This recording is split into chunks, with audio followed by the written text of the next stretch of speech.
Nagluto nga pala tayo guys ng chicken curry kagaya ng sa ibang lahi. Abay, kuhang-kuha rin talaga ang lasa.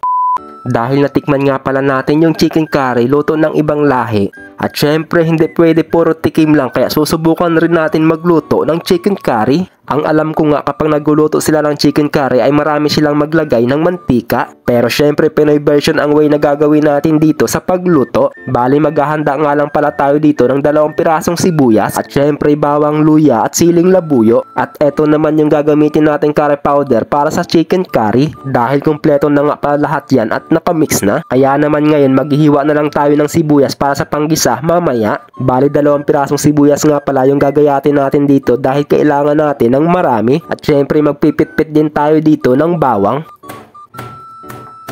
Tapos gagayatin ko nga lang din pala ito ng ganito kalalaki. At isusunod naman natin dito yung luya. Bali binalatan ko lang yung luya tapos gagayatin lang natin siya ng pagganito.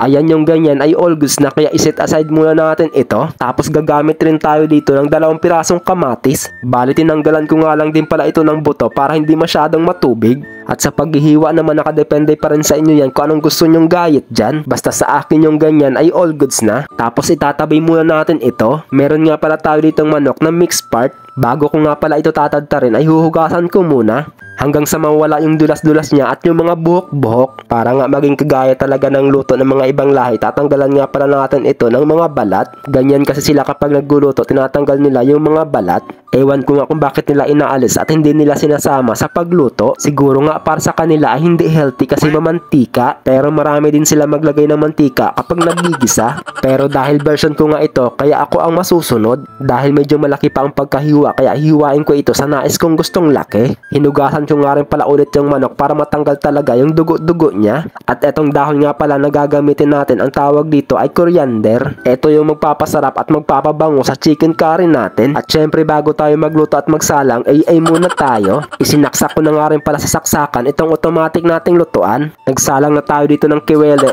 kawali pala. Maya-maya nga nung uminit na, naglagay na nga rin pala tayo dito ng mantika. Uunahin nga pala natin gigisahin dito yung sibuyas. Ayan, ilagay na natin lahat at ay mekos-mekos lang hanggang sa maging golden brown. Kapag lumabas na yung aroma niya, isusunod naman natin dito yung luya. Ayan, ilagay na natin lahat at sabay na rin natin itong bawang. Tapos ay mekos-mekos ulit hanggang sa maging golden brown at hanggang sa lumabas yung aroma. Inamoy-amoy ko na nga rin pala kasi sobrang bango na. Kinuha ko na nga rin pala yung hinugasan nating manok kasi ilalagay na rin natin dito para maisangkot siya na natin. Pagkatapos ko nga pala mailagay yung karne ay bubudburan ko nga pala ito ng pamintang durog. Tapos mekos-mekos lang ng bahagya hanggang sa lumabas yung sariling mantika niya. Dahil sabi ko nga nung nasa umpisa pa lang, version natin itong way ng pagluluto. Pero kung hindi nga ganito ang way sa pagluluto ng chicken curry, sa mga nakakaalam magluto, pwede kayo mag-comment dito kung tama ba or mali ang proseso ng pagluluto natin sa chicken curry. Pero for sure para sa akin, nakuha ko naman ito kung paano ko lutuin. Inilagay ko na nga rin pala yung kamatis at yung curry powder. Tapos maglalagay nga rin pala tayo dito ng kunting tubig.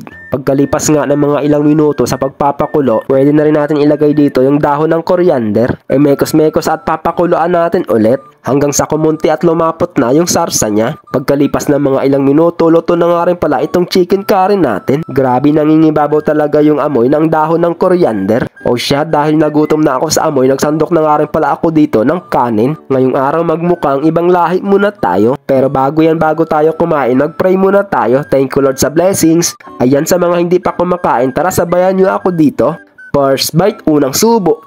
Grabe, sobrang sarap. So ayun guys, bago ko nga pala kayo iiwan, kung hindi pa nga pala kayo nakapalo, paki-like, share, comment naman sa page natin para lagi kayong updated sa mini vlog natin araw-araw. So ayun lang guys, hanggang sa muli. Thank you for watching. God bless po sa inyong lahat at mag-iingat palagi.